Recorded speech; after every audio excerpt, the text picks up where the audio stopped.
Hello and welcome back to the devlog of Fruit Factory. Fruit Factory is a physics-based puzzle game.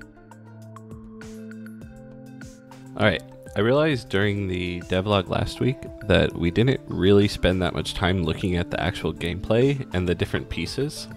So I just wanted to look over the pieces and show what you use them for and how they interact with the fruit and basically explain a lot of the game design. So the first piece that you the most iconic piece is just the regular conveyor. And it just moves basically every single fruit. So whether the fruit is an apple or a giant watermelon or a small strawberry, it can move it. It does a pretty decent job of moving all the fruit. But you can see it's almost falling off the edge. So if the fruit isn't round, then it has some troubles. So we also have this other thing that we call the centerer. And this has just these springs on top that keep the fruit pushed towards the center. So if you have fruit that has kind of a more weird shape, you can use these to make the turns a little bit more graceful and so they won't fall off.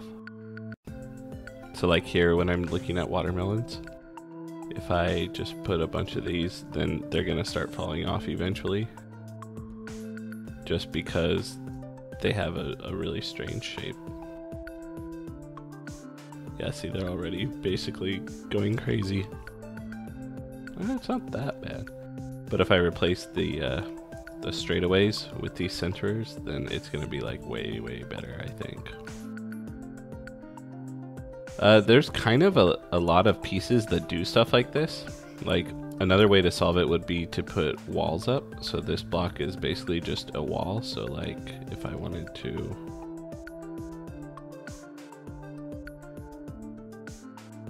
If I wanted to block this off so nothing could fall off, even if it got kind of overloaded, I could put these walls on each side.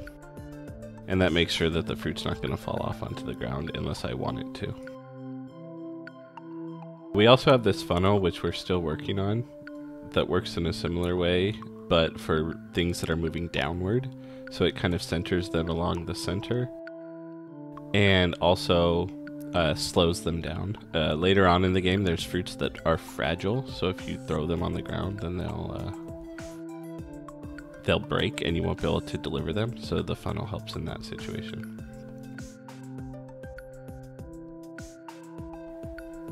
There's some other blocks that just are used for different reasons. There's the downward ramp, which is puts things forward one square and down one square, so you can see the fruit moving downward, so you don't need to do a conveyor where it would just stay equal. And then there's the opposite of that, which is the elevator escalator thing, which just grabs the fruit and lifts it up a little. So here we'll do a different machine to show that one off. And basically the goal is to have every single piece be very usable with all of the other pieces. So it shouldn't be that conveyors only will connect to these other kind of pieces. Everything should be able to kind of flow and work with each other, so you can come up with creative solutions. This whole time I haven't been sorting the fruit, I've just been moving it all together. So we also have these other sorter ones. This one is a watermelon sorter. Or maybe not a watermelon sorter, but the way it works is watermelons get stuck on top because of they're too large to fall through this channel, but the apples and everything fall through.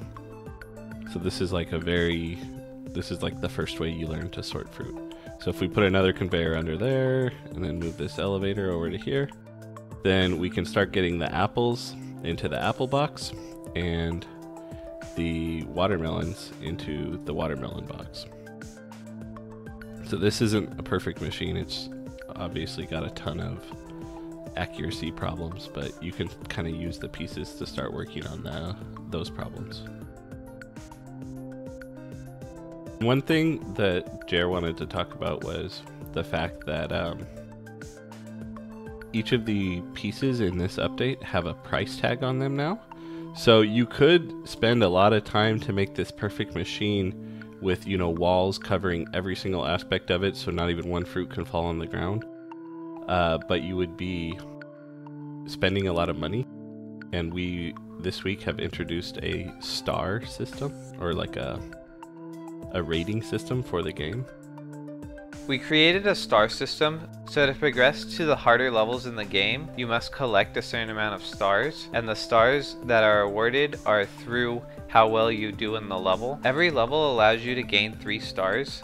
The first one is self-explanatory. All you need to do is complete the level. It doesn't matter how much money you use or if you use the golden conveyor belt. If you use the golden conveyor belt and turn the fruit in the level shiny and deliver it to the shiny box or boxes, then it will give you another star or apple. The third way to gain another star or apple is by staying under a certain price amount. At the bottom of the screen it tells you the price of each machine that you build, and if you keep that price under the price limit at the top right, you'll gain the third apple or star. We also have this system where after you beat the level, it doesn't necessarily kick you out. So if you want to try to make some improvements and get your budget a little bit lower, you can do that. So like for example, I have this conveyor belt here, but I could switch that one over to the ramp, and now I saved, you know, a couple dollars because the ramp's only 4 and the conveyor is 10.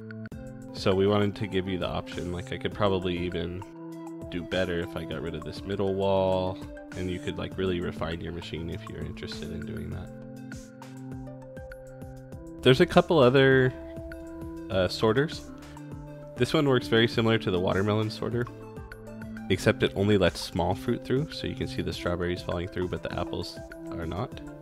So that makes it easy to separate those. So sometimes you'll have a structure where you sort the watermelons on the top layer, then the apples, then the strawberries, so you have like the large, medium, and small fruit all separated.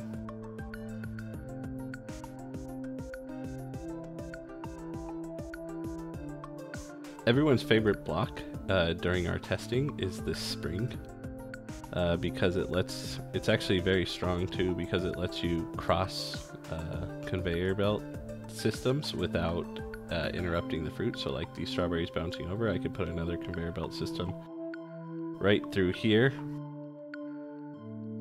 if I was moving some other fruit here, and it would be no problem. You can also use the trampolines to sort, because each of the different fruits kind of has a different trajectory. So if I put this trampoline here, you can see the apple goes a lot further based on its mass than the strawberry. So I can actually beat this level without any of the size sorting fruit and just do it with the bouncer by itself.